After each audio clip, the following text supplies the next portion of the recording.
Chelsea maçını Qarabağın qələbəsi kimi adlandıra bilərik? Qarabağın Chelsea ilə qarşılaşdığını nəzərə alsaq, bilmirəm, lakonik cavab verim yoxsa uzun, amma məncə qısa cavab versəm əlbəttə, uzun cavab verməyə çalışsam, Chelsea İngiltərə klubudur. İngiltərə təmsilçilərinə qarşı Qarabağ bu günə qədər 7 görüş keçirmişdi və hamısında məğlub olmuşdu. Qol vura bilməmişdi Chelsea-yə.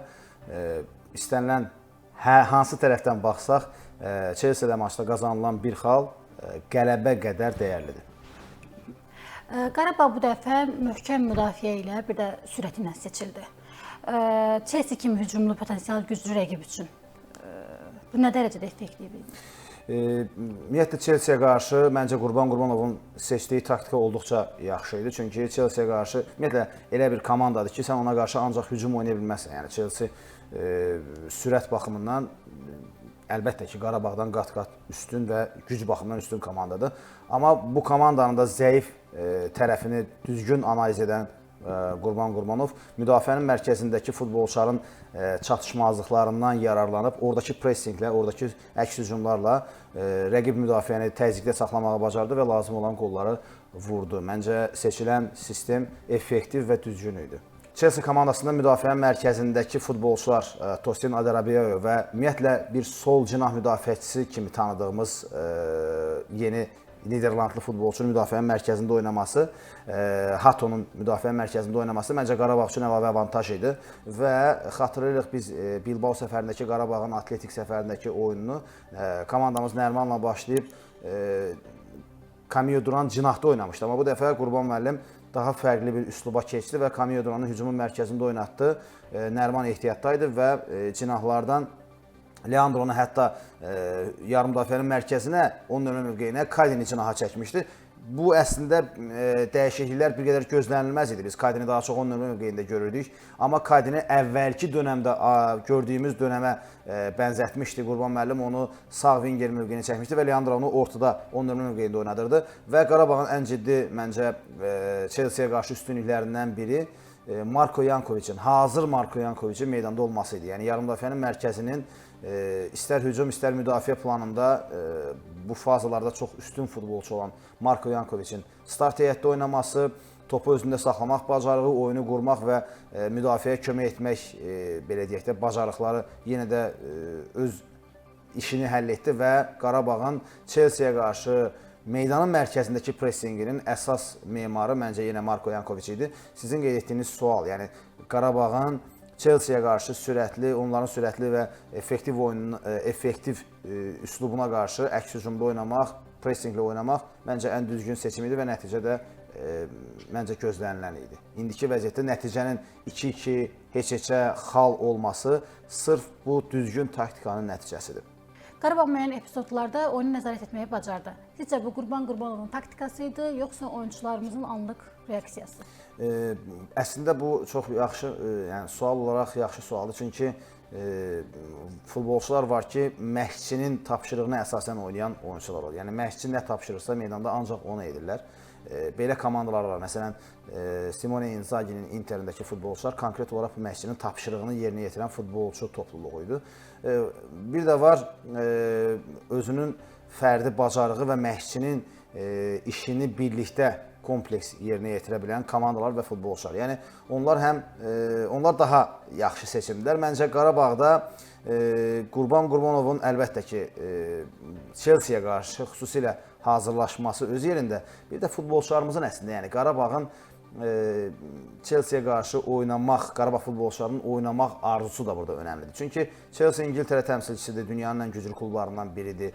Dünya mediasının diqqət mərkəzində olan bir komandadır və Azərbaycanda çıxış edən futbolçu bir neçə müddət əvvəl Portuqaliyanın aşağı liqasından gəlmiş bir Camillo Duranın Chelsea-yə qarşı meydanda mübarizə aparması, yəni Allahın bir lütfüdür da, indi yanlış anlaşılmasın. Yəni özünü göstərmək üçün arzu edə biləcəyi ən möhtəşəm yuxu kimi bir səhnədir və futbolçu orada həm məşqçinin tapşırıqlarını ürəklə yerinə yetirir, həm də gələcəyi üçün, çünki gənc futbolçular var Qarabağın heyətində, Chelsea-yə qarşı yaxşı oynamaq onların dəyərini artırır, onların qiymətini artırır, onların gələcək karyeraları üçün çox önəmli keçid nöqtələrindən biri idi. Düşünürəm ki, burada Chelsea qarşı oyunda həm baş məşqçinin tapşırıqları həll edicidir, həm də futbolçuların anlıq reaksiyası.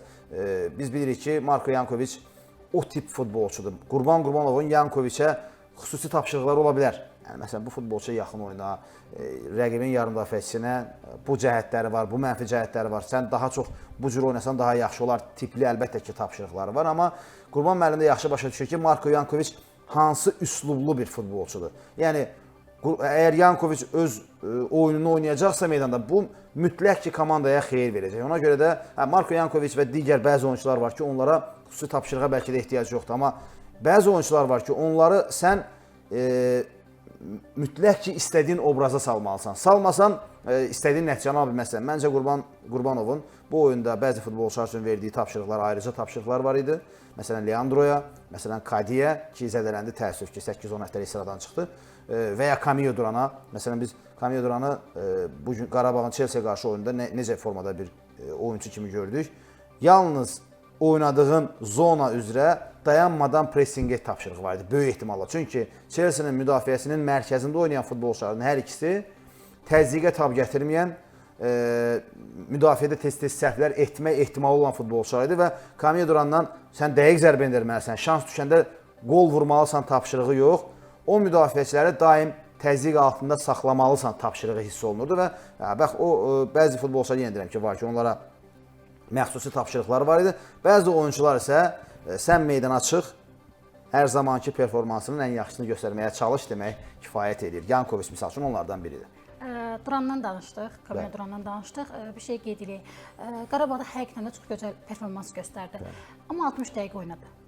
Niyə görə dözə bilmədi? Nədən qaynaqlanır? Məncə bu sual da əlbəttə izləyicilər üçün mən də olduğum məkanda Qarabağda əvəzləmədə tabloda 7 rəqəm və Camillo Duran deyəsən, nəsə 17 yanlış xatırlamış ola bilərəm. Yəni Camillo Duranla Nəriman Axundzadə əvəzlənəndə hər kəs bir ağızdan bu futbolçunu çıxarıb niyə Nəriman oyuna daxil oldu yanaşması olur. Amma mən yenə qayıdıram bir qədər əvvəlki məqama. Camillo Duran meydanda olduğu 60 dəqiqə ərzində xərclədiyi enerji digər hansısa bir meydan futbolçusunun 90 dəqiqə ərzində xərclədiyi enerji ilə təxminən bərabərdir. Yəni o futbolçu, onsuz da müasir futbolda futbolçuların hansı dəqiqələrdə, neçə dəqiqə, hansı anlarda daha çox effektiv olmasını ölçən xüsusi cihazlar var. Yəni böyük ehtimalla Camillo Duranın 60 dəqiqə bu rejimdə yüksək tempdə işləmək göstəricisi var və ondan maksimumunu alandan sonra artıq Qurban onu kənara çəkir.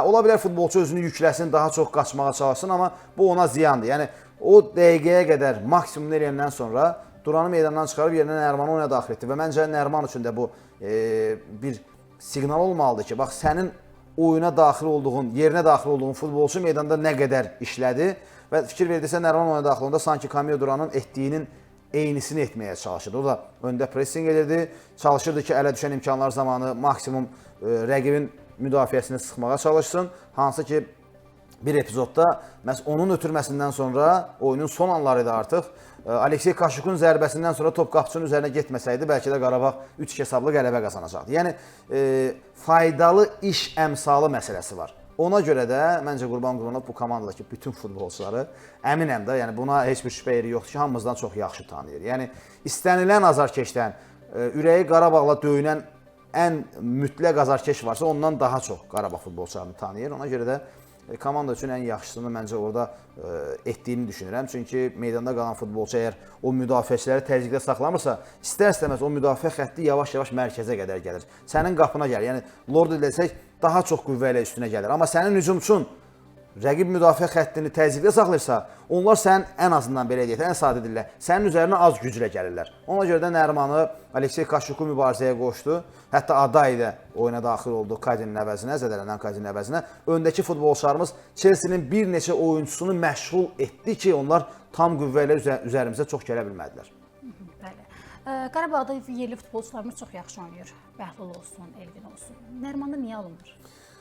Açığı, mən Nəriman deyiləndə ümumiyyətlə hər kəsin ağlına Braqa ilə oyunda vurduğu son saniyə qolu gəlir ağla və bir Braqa ilə səfər maçında qaçırdığı epizod var idi ki, Qurban müəllim orada dedi ki, bu epizodu qaçırdı, bəlkə də gələcək üçün daha yaxşısı bu oldu. Vacib qol vurdu həqiqətən 120-ci dəqiqədə o belə deyək də o sözlər özünü doğrultdu. Nədən? Yəni Nəriman o anda verdiyi qərar və qələbə qolunu vurması, son saniyə qolunu vurması istər-istəməz ağıllarda bu futbolçu çox önəmli fiqurdur və bu artıq bizim ondan gözləntilərimizi o qolla çox yüksəyə qaldırdı. Əslində Nəriman çox istedadlı gənc futbolçu kimi Qarabağ niyyətinə düşüb. Hətta öz həm yaşıdlarından daha böyük komandalarda həmişə belə deyək də mübarizə aparıb Qarabağın aşağı yaş komandalarında olarkən olduqca istedadlı olması səbəbilə onu Qurban Qurbanov zaten komandada saxlayıb.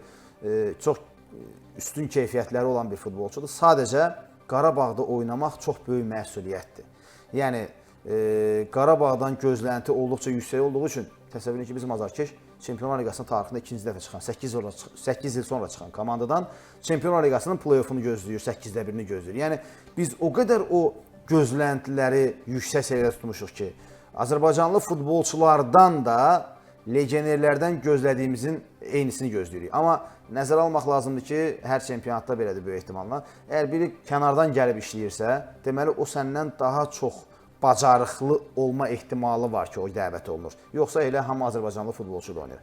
Kamiyo Durandan və ya digər legioner futbolçulardan biz Leandro Andrade yeri gəlmişkən Çempionlar Liqasının ən çox gol vuran futbolçularından biridir. Osimhenin 6 qolu var, bombardirdir. Leandro'nun 3 qolu var 4 oyuna. Yəni Leandro bu mövsüm Qarabağ niyyətində Marko Yankovic'dən daha yaxşı oynayıbmı və ya deyək ki, Kamiyo Durandan daha çox güc sərf edibmi? Yox. Amma qolları bu futbolçu vurub. Mən düşünürəm ki, düzdür, hücumçu deyiləndə ağla dərhal qol gəlir. Yəni, sən hücumçusansa, sənin artıq sənin təyinatın qol vurmaqdır. Yəni, səni harası tərif eləyəndə, sənin barədə danışanda hücumçu açıqlaması, hücum mövqeyində oynayan və topu rəqib qapısından keçirməyə borclu olan fiqur obrazı ağla gəlir. Amma indi futbol elədir ki, biraz daha dərindən düşəndə hücumçu var, qol vurmalıdır, hücumçu var, pressing etməlidir, hücumçu var, topu endirməlidir başla, hücumçu var, rəqib müdafiəçiləri özü ilə aparmalıdır. Yəni, o qədər hücumçu anlayışı dərinə gedir ki, biz sadəcə bilməliyik ki, Nəriman bir 9 nömrə tipli, yəni mərkəz hücumçusudur, yoxsa Nəriman hücumu daha da gücləndirən ikinci dərəcəli hücumçudurmu, cinahdan oynayan futbolçumu? Biz açığı hələ də onu da bilmirik ki, Nəriman Axundzadə Qarabağ komandasının vingeridir, hücumçusudur, yoxsa belə deyək də qalyadorudur. Biz hələ bunu müəyyənləşdirə bilməmişik.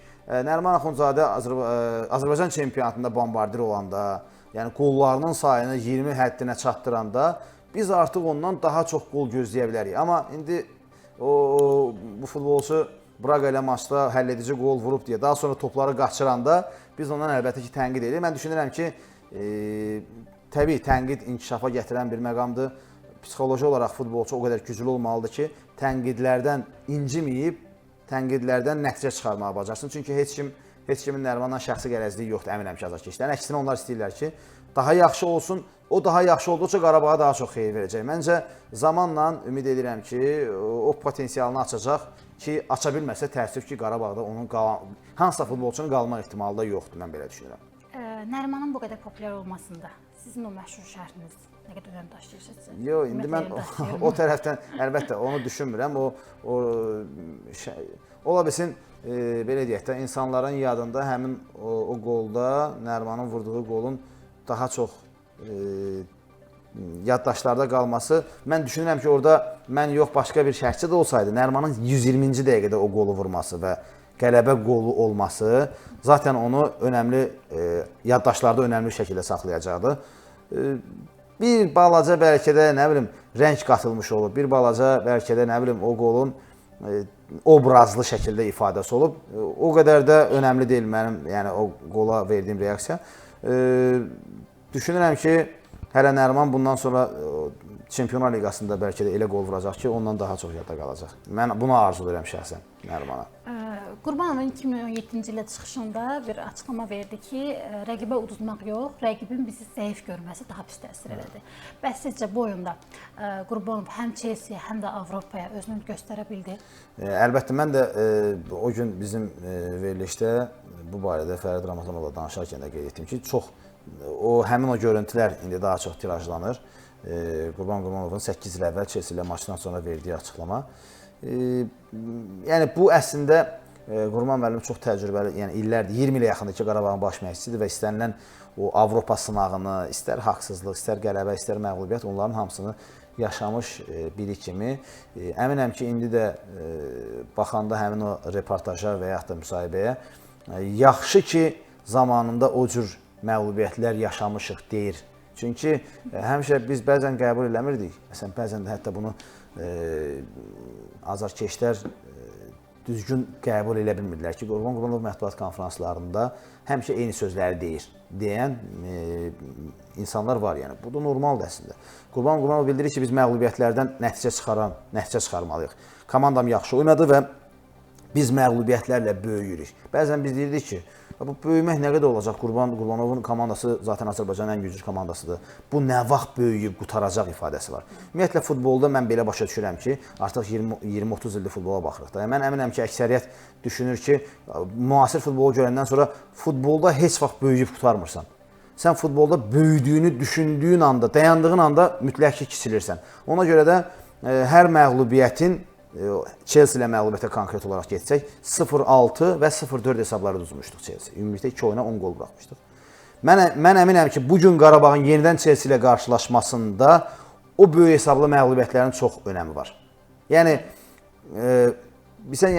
gəlin düzgün yanaşaq da. Məsələn, bu dəqiqə Qarabağ Tacikistanın hansısa bir komandası ilə qarşılaşsa, biz də deyərik ki, bu komanda kimdir, bu hardan gəlib? Yəni, Chelsea-nin azarkeşinin və ya Chelsea-nin məşqçisini də nə qədər rəqibə hörmət eləsə də dildə, belə bir yanaşmasının olması insanlıq haldır. O bizə xoş deyil və ya o bizim aşağı baxdığımız rəqibin komandasının futbolçusuna və məşqçisinə yaxşı deyil. Amma onların sənə qarşı sabah daha çox əzmlə, daha çox inadkarlıqla, daha çox özünü sübutla mübarizə aparması üçün verdiyim bir silahdır. Məncə, Qarabağın Chelsea-yə qarşı yaxşı oynamasında və gücünü meydanda tam qoymasındakı ən böyük göstəricilərdən biri də məhz həmin vaxt Chelsea komandasının böyük hesabla qalib gəlməsi idi. Qurban müəllimin komandasının o məğlubiyyətdən sonra keçirdiyi hisslər idi. Məncə, layiqli bir cavab idi. Məsələn, buna görə də xeyli tənqid olunur hazırda Enzo Maresca İngiltərə mətbuatında. Çox tənqid olunur ki, bu komandanın dəyəri 1 milyard avrodur. Bu komanda Çempionlar Liqasında hələ heç nəyi həll etməyib. Bəlkə heç ilk 8-liyə düşə bilməyəcək, güman ki. Barcelona oyunu var 5-ci turda evdə. Bəlkə oyunda məğlub olasan 24-yə düşmə ehtimalını sual altına qoyacaqsan. Yəni, Chelsea-nin hazırda xallarının sayı bizim qədərdir.